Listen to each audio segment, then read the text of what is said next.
Welcome to KTV prime bulletin కు స్వాగతం. నా పేరు మేఘన. ప్రైమ్ బులెటిన్ ముఖ్యాంశాలు. పెట్రోల్ డీజిల్ పెంపుపై వైసీపీ రాష్ట్ర వ్యాప్తంగా ఆందోళన. సమాచార హక్కు ద్వారా ప్రశ్నలు అడిగితే అక్రమ కేసుల మండిపడ్డ వైసీపీ ఎమ్మెల్సీ. ఇంధన పొదుపు పర్యావరణ పరిరక్షణపై నో వెహికల్ డే పాటించిన శ్రీ సత్యసాయి జిల్లా కలెక్టర్ శ్యామ్ ప్రసాద్. కాణిపాకం వరసిద్ధి వినాయక స్వామి సన్నిధిలో హోంమంత్రి. మంగంపేట గనుల పరిరక్షణకు ఉద్యమం. వైఎస్ఆర్ జిల్లా బద్వేలులో ఎమ్మెల్యే డాక్టర్ దాసరి సుధా ఆధ్వర్యంలో వైసీపీ నాయకులు ఆర్డీఓ కార్యాలయం వద్ద పెట్రోల్ డీజిల్ ధరల పెంపును వ్యతిరేకిస్తూ ఆందోళన చేపట్టారు. ఇంధన ధరలు తగ్గించాలని డిమాండ్ చేస్తూ ఆర్డీఓకు వినతి పత్రం అందజేశారు. ఇక కడప జిల్లా జమ్మలమడుగులో వైసీపీ ఎమ్మెల్సీ రామసుబ్బారెడ్డి ఆధ్వర్యంలో పార్టీ కార్యాలయం నుంచి ఆర్డీఓ కార్యాలయం వరకు ర్యాలీ నిర్వహించారు. ప్రజలకు ఇచ్చిన హామీల ప్రకారం ఇంధన ధరలు తగ్గించకుండా భారం మోపుతున్నారని ప్రభుత్వాన్ని విమర్శించారు. మనము గమనిస్తే దేశంలో ఎక్కడ లేని విధంగా మొత్తం దేశం అంతట్లో కూడా మన ఆంధ్రప్రదేశ్లోనే అత్యధికంగా పెట్రోల్ డీజిల్ ధరలు ఉండడాన్ని మనం చూస్తూ ఉన్నాం. మొత్తం దేశంలో ఎక్కడా లేదు ఇంత రేట్లు. అయితే ఈరోజు ఈ పెరిగిన రేట్లు ఏదైతే పెట్రోల్ డీజిల్ రేట్స్ పెరిగినాయో ఇదంతా కూడా ప్రజల మీద ఎలాగా భారం పడుతుందంటే ఒక రోజుకు దాదాపు ఒక 10 కోట్ల భారం పడబోతోంది ప్రజలు. అంటే అదంతా మనము 1 ఇయర్కి లెక్క వేస్తే దాదాపు 3,600 కోట్ల భారం ప్రజల మీద పడబోతోంది. ఈరోజు మనం గమనిస్తే ఇదే ఈ కూటమి ప్రభుత్వం ఏదైతే ఇప్పుడు అధికారంలో ఉందో వాళ్ళు ఎన్నికలప్పుడు అన్ని ఊర్లలో ప్రచారం చేసినారు. ఎక్కడ లేని విధంగా పెట్రోల్ డీజిల్ ధరలు ఎక్కువ ఉన్నాయి, స్టేట్ వ్యాట్ అంతా కూడా మేము తగ్గిస్తాము, ఇవన్నీ కూడా గతంలో ఎన్నికలప్పుడు చెప్పడం జరిగింది. ఈ రోజు మేము ప్రశ్నిస్తా ఉన్నాం. స్టేట్ వ్యాట్ ఏదైతే ఉందో ఆ రోజు 1 లీటర్ మీద 28 రూపాయల స్టేట్ వ్యాట్ ఉందో దాన్ని 50% తగ్గిస్తామని చెప్పడం జరిగింది. మేము అడిగేది ఏంటంటే ఈ రోజు తగ్గించకపోగా పెంచడం వలన ఏమవుతుంది? ప్రతి ఒక్క నిత్యావసర ధర పెరగబోతుంది, ట్రాన్స్పోర్ట్ పెరుగుతుంది. వీటన్నిటి భారం ఎవరి మీద పడబోతోంది? ప్రజలు ప్రతి ఒక్క ఈ పెంచిన ప్రతి రూపాయి భారం ప్రజలు చెల్లించుకోవాల్సిన అవసరం ఉంది. ఆటో వాళ్ళైతే మరీ దారుణమైన పరిస్థితి. ఆల్రెడీ వాళ్లకు ఈ ట్రాన్స్పోర్ట్ విషయంలో బస్సులు ఉచితం ఉండడం వల్ల వాళ్లకు చాలా మంది ఆటో కార్మికులు దెబ్బతిన్న విషయం ఉంది. అయినప్పటికీ కూడా ఈ పెంచిన ధరలతో వాళ్ళు ఏ విధంగా వాళ్ళు జీవనం సాగిస్తారు? ఖచ్చితంగా ఈ రాష్ట్ర ప్రభుత్వం ఏదైతే ప్రజలను ఎన్నో హామీలు ఇచ్చారు వాటిల్లో వాళ్ళు ఇచ్చిన మేనిఫెస్టోలో ఈ పెట్రోల్ డీజిల్ ధర కూడా తగ్గిస్తామని చెప్పారు. తగ్గించకపోగా వాళ్ళ గవర్నమెంట్ లో ఈ రోజు పెంచడం జరిగింది. సో వైసీపీ పార్టీ తరఫున మా అధినాయకుడు జగన్మోహన్ రెడ్డి గారి పిలుపు మేరకు బద్వేల్ కాన్స్టిట్యున్సీలో మా పెద్దలు గోవిందరెడ్డి గారి ఆధ్వర్యంలో మేమందరం నాయకులమందరం కలిసి కూడా ఖచ్చితంగా ప్రజల పక్షాన నిలబడి ఈ పోరాటాన్ని కొనసాగిస్తున్నాము. ఈ ప్రభుత్వం ఖచ్చితంగా పెట్రోల్ డీజిల్ ధరలు తగ్గించాలా, సామాన్య ప్రజల పక్షాన ప్రభుత్వం ఉండాలా. ఎందుకంటే ఎన్నుకున్నాము, మాటలు ఒకటి చెప్పారు, ఈరోజు చేతలు ఒకటి ఉన్నాయి. కాబట్టి మేమందరం కూడా ఈ పార్టీ తరఫున ఈ రేట్లను వెంటనే తగ్గించాలా, ప్రజా పక్షాన నిలబడి పరిపాలన చేయాలని ఈ గవర్నమెంట్ ని మేమందరం కూడా ఈ ప్రోగ్రాం నిరసన కార్యక్రమం చేయడం జరిగింది. ఇప్పుడు ఆర్టీఓ గారికి కూడా మేము ఇది వినతి పత్రం ఇవ్వడానికి వెళ్తున్నాం. మనమంతా చూస్తున్నాం ఈ రాష్ట్రంలో జరుగుతున్నటువంటి పరిస్థితులన్నీ కూడా పేద ప్రజలను కానీ మధ్యతరగతి ప్రజలను కానీ పూర్తి స్థాయిలో నడ్డి విరిచే పరిస్థితి కనపడతా ఉంది. ఇప్పుడే మేడం గారు అన్ని విషయాలు చెప్పారు. ఈరోజు డీజిల్ ధరలు పెరిగినాయంటే ఇండెక్స్ లో ఉండే ప్రతి వస్తువు మీద ధర విపరీతంగా పెరిగిపోతుంది. ఒక ట్రాన్స్పోర్టే కాదు, గృహ ఉపకరణాలు కానీ, లేకపోతే ఆర్టీసీ ప్రయాణ ఛార్జీలు కానీ, అదేవిధంగా ట్రాన్స్పోర్ట్ ఉండేటువంటి ఏ విషయం కూడా ఈరోజు మామూలు ప్రజలకు అందుబాటులో లేనటువంటి విషయం. మరి ఈరోజు రాష్ట్ర ప్రభుత్వం చేస్తున్న పని, వాళ్ళు ఇచ్చినటువంటి హామీలు ఎక్కడ కూడా పొంతన లేకుండా పోయింది. మరి ఆ రోజు ఎన్నికలకు ముందు మేనిఫెస్టోలో ఏదైతే చెప్పినారో బాధుడే బాధుడని ఇల్లు తిరిగినారు వైఎస్ఆర్ కాంగ్రెస్ పార్టీ అధికారంలో ఉన్నప్పుడు. ఏనాడు కూడా జగన్మోహన్ రెడ్డి విపరీతమైన రేట్లు పెంచిన పరిస్థితి లేదు. ఏదో అరకొరగా పెరిగితే పెరిగినాయి, పెరగకపోతే పెరగలేదు. కరెంట్ ఛార్జీల విషయం కూడా అంతే, డీజిల్ అంతే. ప్రతి విషయంలో కూడా ఓటు పడేంత వరకు, ఓటు వేయించుకునేంత వరకు ఏదో ఒక విధంగా జగన్మోహన్ రెడ్డి మీద బురదలడం కార్యక్రమాలు నిర్వహించినారు. ఈరోజు అధికారంలోకి వచ్చినటువంటి చంద్రబాబు నాయుడు స్వార్థ రాజకీయాలు, కుట్రపూరితమైన రాజకీయాలు ఇవన్నీ కూడా జరుగుతూ ఉన్నాయి. మరి కాలక్రమేణా ప్రజలన్నీ గమనిస్తూ ఉన్నారు. మేము ఒకటే అడుగుతున్నాం, ఇప్పుడు మీరు ఇచ్చిన హామీలు నెరవేర్చండి, డీజిల్ పెట్రోల్ రేట్లు తగ్గించండి. ఫస్ట్ ఈరోజు నిరసన తెలిపే కార్యక్రమం, డీజిల్ పెట్రోల్ రేట్లు తగ్గించండి. ఇతర రాష్ట్రాలతో కంపేర్ చేస్తే మన రాష్ట్రంలో ఉన్నటువంటి ప్రతి వాహనదారుడు పక్క రాష్ట్రంలో పోయినప్పుడు ఆడ పట్టుకొచ్చుకుంటున్నారు డీజిల్. అక్కడ 10 రూపాయలు తక్కువ, పెట్రోల్ 10 రూపాయలు తక్కువ. సరే ఓకే, ఏమో జరిగింది అయిపోయింది. ఇప్పుడు మీరు కనీసం పెరిగిన దానిన్నా యావరేజ్ ఉండే రేటు ఉన్నట్లు ఉంచితే గినా ఇంకా కొద్ది కాలానికన్నా మనం ఇతర రాష్ట్రాలతో సమానంగా అయ్యే పరిస్థితి వస్తుంది. మరి దీన్ని గమనించాలని కోరుతూ ఈరోజు గౌరవ శాసనసభ్యురాలు డాక్టర్ సుధా మేడం గారి ఆధ్వర్యంలో ఇక్కడ ఉన్నటువంటి మా నాయకులం అందరం కలిసి ఆర్టీఓ గారికి వినతి పత్రం ఇవ్వడం జరుగుతూ ఉంది. దయచేసి అందరూ కూడా ప్రజలంతా కూడా గమనించాలని కోరుకుంటున్నాం. Thank you. కడప జిల్లా జమ్మలమడుగులో వైసీపీ ఎమ్మెల్సీ రామసుబ్బారెడ్డి మీడియాతో మాట్లాడుతూ సమాచార హక్కు చట్టం కింద వివరాలు కోరిన వైసీపీ కార్యకర్తపై దాడి చేయడం ఖండనీయమన్నారు. ఎర్రగుంట్ల మండలం చిలంకూరు గ్రామంలో పంచాయతీ నిధుల దుర్వినియోగంపై సమాచారం అడిగిన పవన్ పై కూటమి నేతలు దాడి చేశారని ఆరోపించారు. వాటర్ ప్లాంట్ కు గ్రామ పంచాయతీ నిధులతో కరెంట్ బిల్లులు చెల్లిస్తున్నారని పేర్కొన్నారు. ఈ ఘటనపై జిల్లా కలెక్టర్ ఎస్పీ స్పందించి చట్టపరమైన చర్యలు తీసుకోవాలని డిమాండ్ చేశారు. ఎర్రగుంట్ల మండలంలో చిలంకూరు గ్రామ పంచాయతీకి సంబంధించినటువంటి ఫండ్స్ గురించి అక్కడ ఆ నిధులు ఖర్చు చేస్తున్న విధానం కానీ అక్కడ దుర్వినియోగం అవుతున్నాయనే ఉద్దేశంతో సమాచార హక్కు చట్టం కింద వైఎస్ఆర్ కాంగ్రెస్ పార్టీకి సంబంధించినటువంటి వ్యక్తి పవన్ అక్కడ వివరాలు అడగడం జరిగింది. అయ్యా, మీకు గ్రామ పంచాయతీకి ఎన్ని నిధులు వస్తూ ఉన్నాయి, ఎన్ని లక్షల నిధులు వస్తూ ఉన్నాయి? ఎందుకంటే చిలంకూరికి ఐసీఎల్ ఫ్యాక్టరీలు ఉన్నాయి, పక్కన నిధులు కూడా వస్తూ ఉన్నాయి. వచ్చేటువంటి నిధులు ఎక్కడ ఖర్చు పెట్టినారు, వీళ్ళకేంటంటే పనులు చేయకుండా కూడా డబ్బులు డ్రా చేసినారనేటువంటి ఒక సమాచారంతో తెలిసిందని చెప్పి అనుమానంతో అక్కడ డబ్బు డ్రా చేసినారనే విషయం తెలిసి అవన్నీ కూడా వివరాలు అడగడం జరిగింది సమాచార హక్కు చట్టం కింద.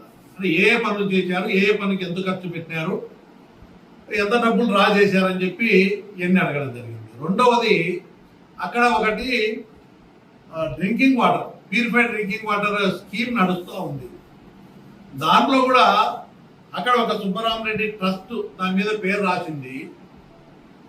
కానీ అక్కడ మాత్రం నీళ్లు వాటర్ గ్రామ పంచాయతీ నీళ్లు వాడుతూ ఉన్నారు, కరెంటు బిల్లులు గ్రామ పంచాయతీ కడతా ఉంది. అక్కడ స్థానికంగా ఉన్నటువంటి నాయకులు డబ్బులు వసూలు చేస్తూ 5 రూపాయలు 7 రూపాయలు క్యాన్లకు వసూలు చేస్తూ ఉన్నారు. దాన్ని కూడా మీరు గ్రామ పంచాయతీలో కరెంటు బిల్లులు పే చేస్తున్నారు, వాటర్ వాడుతున్నారు. అదేవిధంగా దాన్ని వ్యాపారంగా మార్చేసి మీరు చేయడం వల్ల సమ్మర్లో ఎండాకాలం వచ్చింది, రోజు గ్రామ పంచాయతీ నీళ్ళు ఇవ్వలేని పరిస్థితి ప్రజలకు మామూలుగా స్కీమ్ ద్వారా.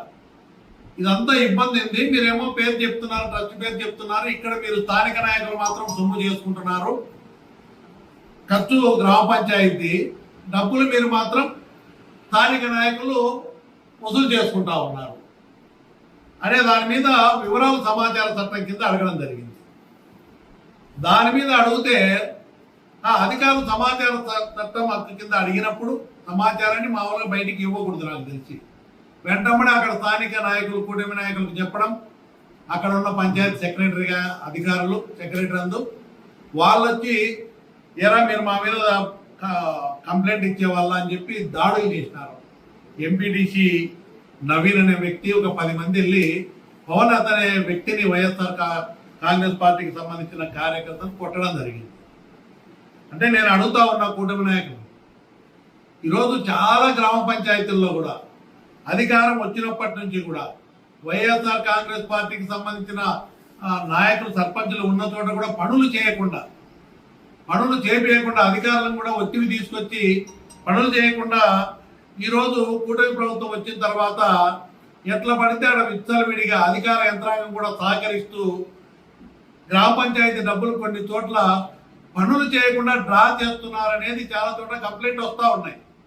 అంటే సమాచార హక్కు చట్టం కింద అరే గ్రామ పంచాయతీలో ఉన్నటువంటి నిధులు కానీ ప్రభుత్వం సంబంధించినటువంటి నిధులు ఎక్కడైనా ఏ విధంగా ఖర్చు పెట్టారు, ఎంత ఖర్చు పెట్టారని అడిగితేనే భయపడుతున్నారు మీరు. అంటే దీని అర్థం ఏంటి, మీరు దోపిడీ చేస్తున్నారని నిర్ధారణ అయినట్టే కదా. కాబట్టి నేను ఒకటే చెప్తున్నా, ఈరోజు ఎక్కడ కూడా దాడులు చేస్తున్నారు, మీరు ఒకటే గుర్తుపెట్టుకోమని చెప్తున్నా కూటమి నాయకులందరికీ కూడా. మీరేదో ఎమ్మెల్యేలను చూసో ఇంకొకరిని చూసో దౌర్జన్యాలు చేసి బెదిరించి దాడులు చేస్తే ఎల్లకాలం ఎప్పుడు కూడా ఏదో అధికారాన్ని అడ్డం పెట్టుకొని పోలీస్ వ్యవస్థ ఉంది కదా మా చెప్పు చేతుల్లో ఉందనే ఆలోచనతో ఈరోజు ఆదినారాయణ రెడ్డి రాజీనామా చేస్తా ఎమ్మెల్యే పదవికి ఏదానికి ఇద్దరు దానికి నువ్వు బెదిరించి బ్లాక్మెయిల్ చేసి ప్రభుత్వాన్ని పోలీస్ వ్యవస్థను చేతిలో పెట్టుకొని మీరు చేసే తప్పుడు వ్యవహారాలు దోపిడీలు కూడా ఎవరైనా ప్రశ్నించకుండా ప్రశ్నించే వాళ్ళని కొట్టడము దాడులు చేసి బెదిరించి మీ కార్యక్రమాలను దోపిడీ జరుపుకోవాలనే ఆలోచనతో చేస్తున్నట్టుంది అని మీరు ఒకటే గుర్తుపెట్టుకోవాలా. అధికారం వచ్చిన తర్వాత ప్రజలకు జవాబుదారీగా ఉండాలా, నిజాయితీగా ఉండాలా. అలాంటివన్నీ వదిలేసి పొద్దున్న లేస్తే దోపిడీని. ఈరోజు ఇసుక దోపిడీ ఏది చూసినా కూడా ఎక్కడ పడితే అక్కడ దోపిడీ జరుగుతూ ఉంది. కాబట్టి నేను మళ్ళీ ఒక్కసారి చెప్తున్నా, దాడులు చేసే వాళ్ళు గుర్తుపెట్టుకోండి. ఈరోజు చట్టపరంగా చర్యలు తీసుకోమని నేను ప్రభుత్వ యంత్రాంగాన్ని కోరుతా ఉన్నా. పోలీస్ యంత్రాంగాన్ని కానీ దాడులు జరిగిన చోట దౌర్జన్యాలు చేసిన చోట చర్యలు తీసుకోవాలా. చేసే వాళ్ళు కూడా గుర్తుపెట్టుకోవాలా. ఇదే ప్రభుత్వం ఉండదు. ఖచ్చితంగా రేపు వైఎస్ఆర్ పార్టీ, కాంగ్రెస్ పార్టీ, జగన్మోహన్ రెడ్డి గారి నాయకత్వంలో 2029లో జగన్మోహన్ రెడ్డి గారు ముఖ్యమంత్రి అవుతారు. కాబట్టి ఈరోజు నేను ప్రభుత్వ యంత్రాంగాన్ని కోరుతా ఉన్నా. జిల్లా కలెక్టర్ గారిని కానీ, ఎస్పీ గారిని కానీ, బాధ్యత కలిగినటువంటి ఉన్నత స్థాయి అధికారంలో ఉన్నారు మీరందరూ కూడా ప్రజాస్వామ్యాన్ని కాపాడడానికి చట్టపరంగా చర్యలు తీసుకుని ఒక వ్యవస్థను కాపాడాలని చెప్పి శ్రీ సత్యసాయి జిల్లా కలెక్టర్ ఏ శ్యామ్ ప్రసాద్ ఇంధన పొదుపు, పర్యావరణ పరిరక్షణపై ప్రజల్లో అవగాహన కల్పించేందుకు నో వెహికల్ డే పాటించారు. ప్రధాని నరేంద్ర మోదీ, ముఖ్యమంత్రి చంద్రబాబు నాయుడు పిలుపు మేరకు ఈ కార్యక్రమాన్ని చేపట్టారు. సోమవారం కలెక్టర్ తన క్యాంపు కార్యాలయం నుంచి కలెక్టరేట్ వరకు స్వయంగా ఎలక్ట్రిక్ స్కూటర్ పై ప్రయాణించి ప్రజలకు సందేశం ఇచ్చారు. అనంతరం పీజీఆర్ఎస్ కార్యక్రమంలో పాల్గొన్నారు. ఈ సందర్భంగా వారంలో కనీసం ఒక్కరోజైనా వ్యక్తిగత వాహనాల వినియోగాన్ని తగ్గించి ఎలక్ట్రిక్ వాహనాలు లేదా ప్రజా రవాణా వినియోగించాలని ప్రజలకు సూచించారు. గౌరవ ముఖ్యమంత్రి గారు చెప్పినట్టు ప్రతి జిల్లాలో కూడా పొదుపు మనం నివారణ చర్యల్లో భాగంగా ప్రతి సోమవారం కూడా సాధ్యమైనంత వరకు ప్రభుత్వ అధికారులందరినీ కూడా అయితే ఎలక్ట్రికల్ బైక్స్ కానీ లేదా పబ్లిక్ ట్రాన్స్పోర్ట్ని కానీ ఉపయోగించుకొని కార్యాలయాలకు రావాల్సిందిగా, ఎస్పెషల్లీ మండేస్. ఎందుకంటే మోస్ట్లీ ఆ రోజు మనం హెడ్ ఆఫీస్లోనే ఉంటాం కాబట్టి హెడ్ క్వార్టర్స్లోనే. సో ఆ రోజు పబ్లిక్ ట్రాన్స్పోర్ట్ కానీ లేదంటే ఈ బైక్స్ కానీ లేదా సైకిల్స్ కానీ వాడాల్సిందిగా కోరడమైంది. అండ్ అదేవిధంగా ప్రజలు కూడా సాధ్యమైనంత వరకు పబ్లిక్ ట్రాన్స్పోర్ట్ని వినియోగించుకోవడం వల్ల మన ఇంధన పొదుపుని కూడా మనం అలవర్చుకుంటాం. కేవలం ఇది ఒక్కటే కాకుండా ప్రతి ప్రభుత్వ కార్యాలయంలో అవసరానికి మించి ఎలక్ట్రికల్ కన్జంప్షన్ కూడా, అంటే వాటర్ కానీ ఎలక్ట్రిసిటీ కూడా పొదుపు చర్యలు తీసుకోవాల్సిందిగా మనం చెప్పడం జరుగుతుంది. సో కార్యాలయాల్లో ఆఫీస్లో లేనప్పుడు ఏసీలు ఆఫ్ చేయడం కానీ, లేదంటే అవసరం లేనప్పుడు వాటర్ని ఆఫ్ చేయడం కానీ, అంటే ఇలా ప్రతి చోట కూడా ప్రభుత్వ కార్యాలయాల్లో పొదుపుని చేయడం జరుగుతుంది. అండ్ రాబోయే రోజుల్లో మనకి ఎక్కువగా ఈ రెయిన్ ఫాల్ వచ్చినప్పుడు కూడా ఈ వాటర్ని కన్జర్వేషన్ చేయడానికి కూడా మనం ఈ సోప్ పిట్స్ కానీ రెయిన్ వాటర్ హార్వెస్టింగ్ స్ట్రక్చర్స్ కూడా ప్రతి ఆఫీస్లో కూడా మనం ఎంకరేజ్ చేస్తున్నాం. సో దీంట్లో ప్రజల్ని ఎక్కువగా మీరు చైతన్యం పరిచి ఎక్కువగా ఈ రకమైనటువంటి ప్రభుత్వ పిలుపుకు అనుసరంగా చేయవలసిందిగా కోరుతున్నాం. కాణిపాకం శ్రీ వరసిద్ధి వినాయక స్వామి దేవస్థానంలో హోంశాఖ మంత్రి వంగలపూడి అనిత ఆదివారం ప్రత్యేక పూజలు నిర్వహించారు. మంత్రి రాక సందర్భంగా చిత్తూరు ఎస్పీ తుషార్ డూడి, పూతలపట్టు ఎమ్మెల్యే మురళీమోహన్ ఆమెకు స్వాగతం పలికారు. దేవస్థానం చైర్మన్ మణినాయుడు, ఈవో పెంచెల కిషోర్ దర్శన ఏర్పాట్లు చేసి తీర్థ ప్రసాదాలు అందజేశారు. వరసిద్ధి వినాయకుని దర్శించుకోవటం అన్నది నిజంగా ఒక పూర్వజన్మ సుకృతం. ఈరోజు ఈ కార్యక్రమానికి, ముఖ్యంగా ఈరోజు దర్శన కార్యక్రమానికి నేను కుటుంబ సమేతంగా ఇక్కడికి రావడం జరిగింది. ఈరోజు వచ్చిన తర్వాత నుంచి ఆలయ అధికారుల దగ్గర నుంచి మా డిపార్ట్మెంట్ కానీ, ముఖ్యంగా మా సోదరుడు మురళి దగ్గర నుండి ఆహ్వానించి ఈరోజు దర్శన భాగ్యం కలిగించినందుకు ప్రత్యేకంగా మా ఎమ్మెల్యే గారికి కృతజ్ఞతలు తెలియజేసుకుంటున్నా. ముఖ్యంగా మనకు తెలుసు, కాణిపాకం వరసిద్ధి వినాయకుడు అంటేనే ప్రమాణాలకి మారుపేరు. ఇక్కడ ఏదైనా ఒక ప్రమాణం చేస్తే ప్రమాణం తప్పకూడదు అని చెప్పి ఒక గట్టిగా నమ్ముకునే ఒక వ్యవస్థ ఇది. అదేవిధంగా వరసిద్ధి వినాయకుడి దగ్గర ఏ కోరిక కోరినా కూడా కంపల్సరీగా నెరవేరుతుంది అన్న విషయం మనందరికీ కూడా తెలుసు. ముఖ్యంగా ఈ టెంపుల్ తాలూకా అభివృద్ధి కూడా లాస్ట్ ఇంచుమించుగా 50-60 సంవత్సరాల్లో జరిగిన అభివృద్ధి అంతా కూడా నిజంగా అదృష్టవంతుడు మా ఎమ్మెల్యే మురళి. తన ఆధ్వర్యంలో ఈరోజు టెంపుల్ యాజమాన్యం ఆధ్వర్యంలో, తిరుమల తిరుపతి దేవస్థానం ఆధ్వర్యంలో ఈరోజు పెద్ద ఎత్తున ఈ కాణిపాకం డెవలప్మెంట్ యాక్టివిటీస్ కూడా జరగడం అన్నది నిజంగా ఒక మంచి పరిణామం కింద భావించాలి. ఎందుకంటే ఈరోజు డైరెక్ట్గా గౌరవ సీఎం గారి ఆదేశాల మేరకు డైరెక్ట్గా ఒక ఫ్లైఓవర్ ఏర్పాటు చేయడం కానీ, ఈరోజు టీటీడీ వాళ్ళు ఇచ్చిన మనకి 25 కోట్ల రూపాయలు పెట్టి ఒక మనకి కళ్యాణ మండపాలు కట్టడం కానీ, ఆల్రెడీ టెంపుల్ దగ్గర నుంచి ఒక 15 కోట్ల రూపాయలు పెట్టి సుమారుగా 100 గదులు నిర్మాణం జరగడం కానీ, అంటే ఓవరాల్గా కాణిపాక దేవాలయానికి వచ్చే భక్తులకి ఎటువంటి ఇబ్బందులు కలగకుండా చూసుకునే బాధ్యత కూడా ఇక్కడ దేవాదాయ శాఖ అధికారులు, అదేవిధంగా పోలీస్ సిబ్బంది అందరూ కూడా చూసుకుంటున్నారు. ఇప్పుడే అడిగాను నేను మా పోలీస్ డిపార్ట్మెంట్ వాళ్ళని, మా ఎమ్మెల్యే గారిని, ఎన్ని సీసీటీవీ కెమెరాస్ ఉన్నాయండి అని. సుమారుగా 190 సీసీటీవీ కెమెరాస్ పర్యవేక్షణలో ఈరోజు కాణిపాకం దేవాలయం కూడా ఉంది. కాణిపాకం ఇక్కడ అంటే మనకి ఇక్కడ దాన్ని నిజరూపం ఉంటుంది, కాణిపాకం నిజరూపం ఉంటుంది. అందుకే ఇక్కడ ప్రమాణాలు కూడా చాలా ఎక్కువగా జరిగే పరిస్థితి కూడా కనిపిస్తూ ఉంది. ఈ టెంపుల్ని అభివృద్ధి చేసుకోవాల్సిన బాధ్యత మనందరి మీద ఉంది. గౌరవ సీఎం గారు కూడా ప్రత్యేకంగా దృష్టి పెట్టి ఈ టెంపుల్కి వచ్చే భక్తులు కూడా ఎక్కడ ఇబ్బంది పడకుండా చూసుకునే బాధ్యతతో పాటు భద్రతా ఏర్పాట్లు కూడా అంతే కట్టుదిట్టంగా చేయడం జరిగింది.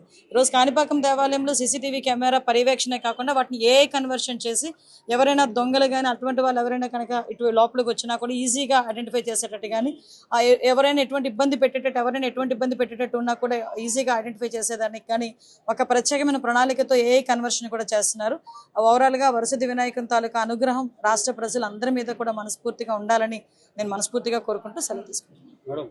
కఠినంగా ఉంది అని చెప్పడానికి చాలా ఉదాహరణ చెప్పొచ్చు. ఈ రోజు ఇంతకు ముందు చిత్తూరు జిల్లా ఎలా ఉండేది, ఇప్పుడు చిత్తూరు జిల్లా ఎలా ఉందో మీరు కూడా గమనించుకోండి. ఎస్పీ గారు ఆధ్వర్యంలో ఈరోజు చిత్తూరు జిల్లాలో ఎక్కడైనా ఎటువంటి ఇన్సిడెంట్స్ జరిగినా ఇమీడియట్గా 24 గంటల్లో, ఒక చిత్తూరు జిల్లాలోనే కాదు రాష్ట్రం మొత్తం మీద మహిళల మీద ఎటువంటి అఘాయిత్యాలు జరిగినా కూడా వితిన్ 24 నుంచి 48 గంటల్లో నిందితులను పట్టుకుంటున్నాము. పట్టుకోవడం ఒకటి మా బాధ్యత కాదు, పట్టుకున్న తర్వాత ఆ నేరస్తుడికి తగిన శిక్ష విధించాలి అన్నది కూడా మా తాలూకా మెయిన్ ఎజెండా. దాని మీదనే ఈరోజు ఫోరెన్సిక్ని మేము అందరం కూడా ఎక్కువ బలోపేతం చేయడం జరిగింది. ఎవిడెన్స్ కలెక్షన్ చేయడంలో కూడా ఎక్కడైనా ఇన్సిడెంట్ జరిగితే ఆ ప్లేస్కి ఫోరెన్సిక్ డిపార్ట్మెంట్ వాళ్ళు ఇంతకుముందు చాలా లేట్ అయిన సందర్భం నుంచి ఈరోజు ఒక గంటలోనే ఫోరెన్సిక్ డిపార్ట్మెంట్ వాళ్ళు వెళ్తున్నారు. ఎవిడెన్స్లు కూడా కలెక్ట్ చేయడంలో కానీ పోలీస్ సిబ్బంది ప్రత్యేకమైన శిక్షణ పొందడమే కాదు, వాళ్ళు కూడా టెక్నాలజీని బేస్ చేసుకొని ఈరోజు వాళ్ళ నిందితులను పట్టుకోవడం కానీ, ఎవిడెన్స్లు కలెక్ట్ చేయడం కానీ, కోర్టులో ప్రొడ్యూస్ చేయడం కానీ ఇవన్నీ కూడా చేస్తున్నారు.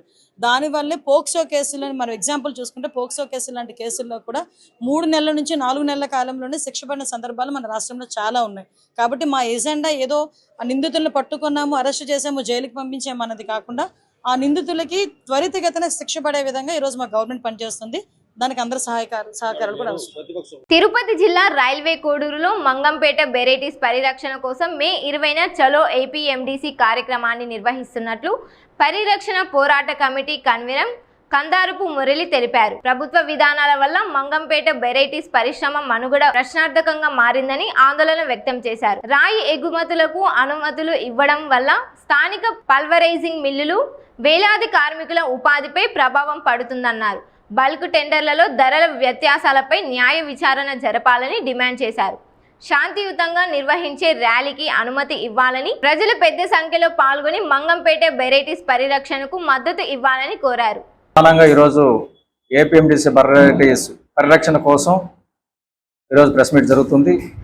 అందులో ప్రధానంగా 3వ తేదీ ఏపీఎండిసి పరిరక్షణ కోసం కార్మిక సంఘాల నాయకులు, కార్మికులు, అదేవిధంగా మిల్లు ఓనర్లు కూడా తిరుపతిలో జరిగినటువంటి రౌండ్ టేబుల్ సమావేశం పాల్గొన్నారు. అక్కడ ఒక కమిటీ ఎన్నుకుంది, ఏపీఎండిసి పరిరక్షణ పోరాట కమిటీ. దానికి కన్వీనర్గా కందార మురళి గారిని ఎన్నుకోవడం జరిగింది. మిగతా వాళ్ళు కమిటీ సభ్యులుగా ఉన్నారు. దాని ఆధ్వర్యంలో మొదట సంతకాలు ప్రారంభోత్సవం చేయాలని నిర్ణయించాం. ప్రజానీకంలో విస్తృతంగా చేయాలని, ఏపీఎండిసిలో జరుగుతున్నటువంటి అవినీతి పైన, ఏపీఎండిసి కార్మికులను రెగ్యులేట్ చేయాలని, అక్కడ మిల్లుల పైన పనిచేస్తున్నటువంటి వాళ్ళ కింద వందలాది మంది కార్మికులు ఉన్నారు, వాళ్లకు ధర పెంచి ఇవ్వటం, అదేవిధంగా ఒకే రేటు ఇవ్వకపోవటం, దీని ఫలితంగా అక్కడ మిల్లులు మూతపడుతున్నాయి. దీని ఫలితంగా జరుగుతుంది. అదేవిధంగా ఈరోజు బల్క్ టెండర్ పైన ఎక్స్పోర్ట్ చేసి ఒకే విధంగా ధర తగ్గించి ఇవ్వడం వల్ల సంస్థ నష్టపోతుంది. భవిష్యత్తులో 2 సంవత్సరాల కంటే ఎక్కువ ఉండదని చెప్పని ప్రజలు, కార్మికులు 30,000 మంది ప్రత్యక్ష పరోక్షంగా ఆధారపడి ఉన్నారు. కాబట్టి ఈ పరిశ్రమను కాపాడుకోవాల్సిన బాధ్యత ఉందని దీనికి సంబంధించి చలో సిపిఓ కార్యక్రమం కూడా పెట్టున్నాం 20వ తేదీ. ప్రభుత్వం దృష్టికి తీసుకొని పోవాలని చెప్పి మేము ఈ ప్రయత్నం చేస్తున్నాం. ఈ ప్రయత్నాన్ని మేమేదో హింసాయుతంగానో లేదంటే దౌర్జన్యపూరితంగానో చేయడం లే. మేము చాలా శాంతియుతమైనటువంటి పద్ధతిలో ప్రజలందరికీ అర్థమయ్యేటువంటి మోడ్లో వీటన్నిటిని నిర్వహణ చేస్తూ ఉంటే పోలీసులను మా వాళ్ళ మీదకి ఉసిగల్పి ఎప్పుడో జరిగిపోయినటువంటి ఘటనలన్నింటిని కూడా గుర్తు చేస్తూ దాంట్లో సంబంధమే లేకపోయినా నీకు సంబంధం అని చెప్పి బెదిరించే కార్యక్రమం జరిగింది. 30 యాక్ట్ పెట్టారు. ఏమి రైల్వే కోడూరులో అంత తీవ్రమైనటువంటి సమస్యలు వచ్చేసి ఇప్పుడు 30 యాక్ట్ ఎందుకనంటే ఈ ఏపీఎండిసి దగ్గరికి పోకూడదు. సిపిఓకి ఏమి సంబంధం? ప్రాజెక్ట్ ఆఫీసరు 30 యాక్ట్ను ఉదహరిస్తూ ఇక్కడ ఎవరు ర్యాలీలు చేయడానికి లేదు, ఈ చుట్టుపక్కల ఎవడు కనపడడానికి లేదు, ఏ కార్మిక సంఘం మాట్లాడడానికి లేదు అని ఇచ్చాడు ఆయన. ఏ రకంగానూ ఆయనకు సంబంధం లేనటువంటి విషయానికి ఆయన కాగితం ఇచ్చినటువంటి పరిస్థితి. అంటే ఒక కంపెనీ ప్రయోజనాలు కాపాడడం కోసం ప్రభుత్వం ఇంతగా తాపత్రయపడిపోవాలనా?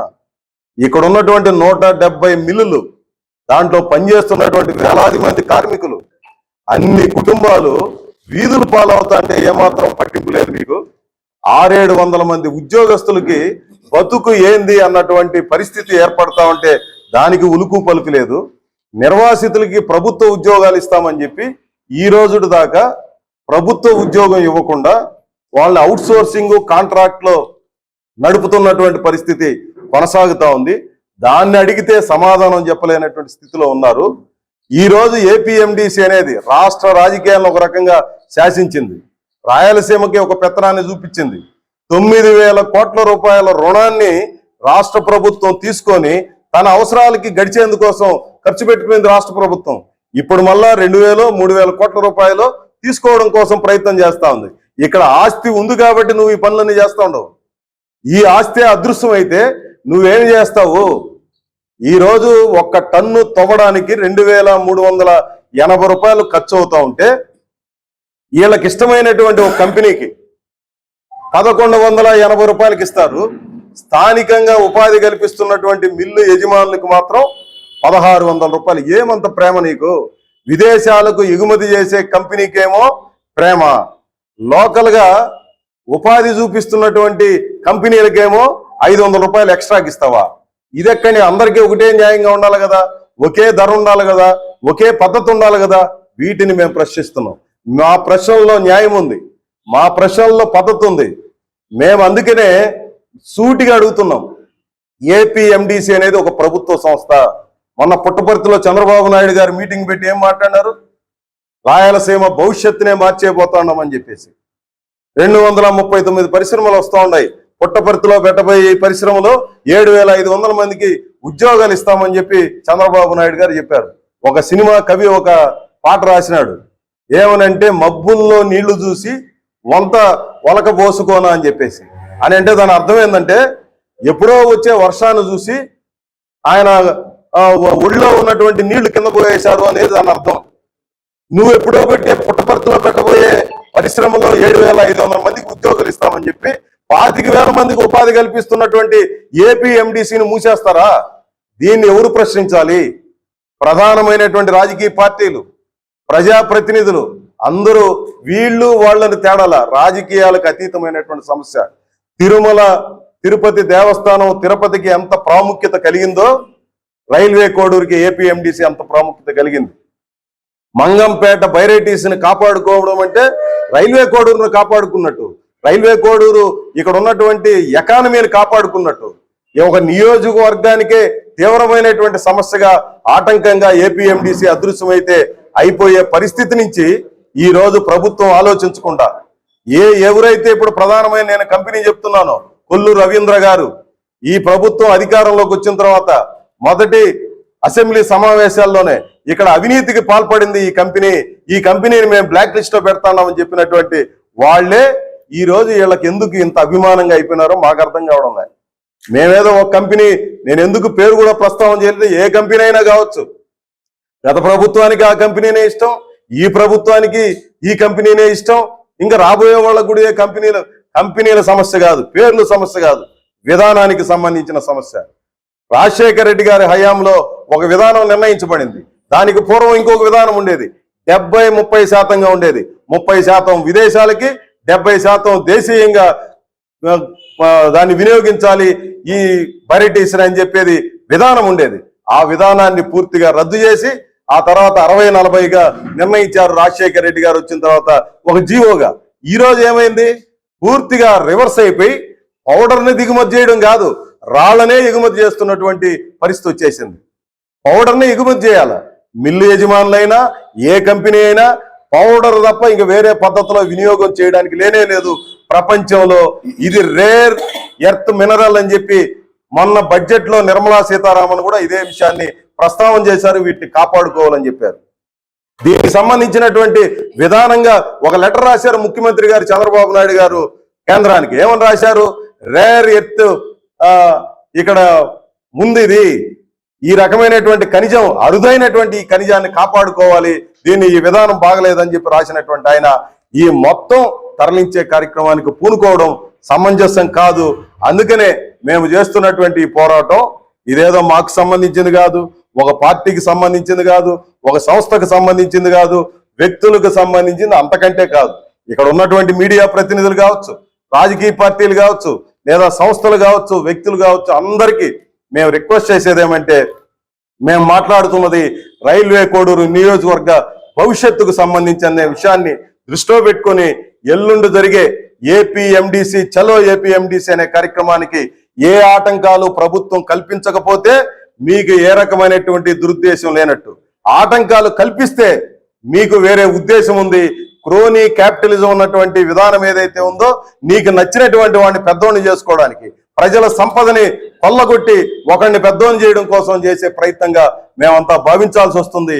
ఇక్కడ ఉన్నటువంటి అన్ని వర్గాల ప్రజానికి మద్దతుతో దీన్ని మరొక ఉధృతమైనటువంటి సమస్యగా మారుస్తాము, రాష్ట్ర వ్యాపిత సమస్యగా మారుస్తామనే విషయాన్ని నేను ఈ సందర్భంగా స్పష్టంగా చెప్పదలుచుకున్నాను.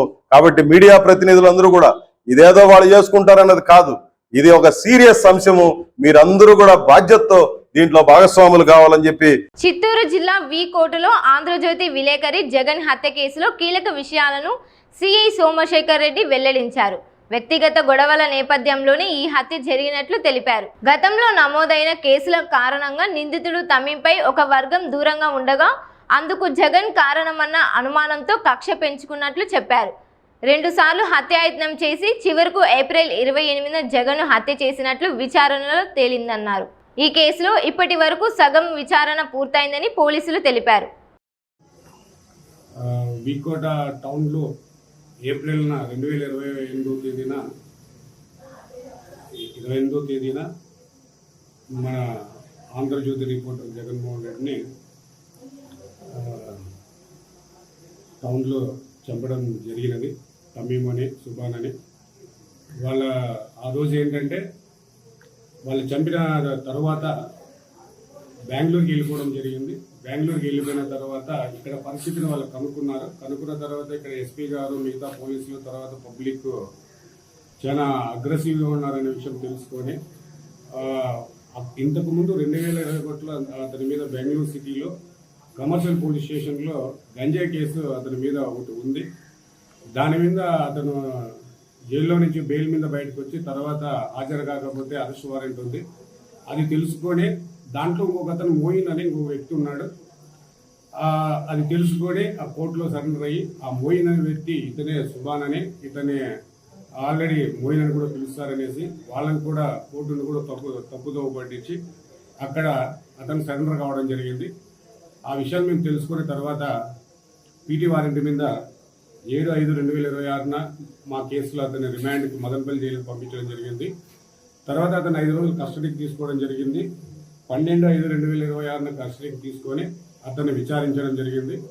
ఆ విచారణలో అతను ఇంతకుముందు జగన్మోహన్ రెడ్డికి అతనికి కొన్ని వ్యక్తిగత కారణాలు ఉన్నాయని, అందులో భాగంగా ఒకటి ఇక్కడ ఆరిఫ్ అనే వ్యక్తికి ఇంతకుముందు వాళ్ళ భార్య చెల్లెలకి తర్వాత విక్కీ అనే వ్యక్తికి ఫ్యామిలీ సమస్యలు వస్తే అప్పుడు విక్కీకి సపోర్ట్గా తమీం అనేవాడు రావడం జరిగింది. అప్పుడు జగన్మోహన్ రెడ్డి ఆరిఫ్ క్లోజ్ ఫ్రెండ్ కాబట్టి అక్కడ అతనికి సాయం చేయడం జరిగింది. అది మనసులో పెట్టుకొని ఆరిఫ్ ఏ విధంగా కూడా ఒక ఫాల్స్ కేసులు ఇరికించాలని అక్కడ బెంగళూరులో అతనికి కొంతమంది పోలీసులతో పరిచయం ఉంటే అక్కడ 8 కిలోల గంజాయిని తీసుకెళ్లి ఆ కేసులో అక్కడ పోలీసులకు అతను పట్టించడం జరిగింది. తర్వాత అప్పుడు జగన్మోహన్ రెడ్డి అక్కడికి వెళ్ళి ఆ పోలీసులకి ఎక్స్ప్లెయిన్ చేసిన తర్వాత వాళ్ళకి అర్థమైన తర్వాత ఈ తమీం అనే వ్యక్తి ఈ విధంగా ఫాల్స్ కంప్లైంట్ ఇచ్చారని పోలీసులు అప్పుడు తమీం మీద ఆరిఫ్ అనే ఇది మోయిన్ అనే వ్యక్తి ఈ గంజాయి తమీంకి ఇచ్చాడనేసి వాళ్ళ మీద ఒక కేసు కట్టడం కూడా జరిగింది.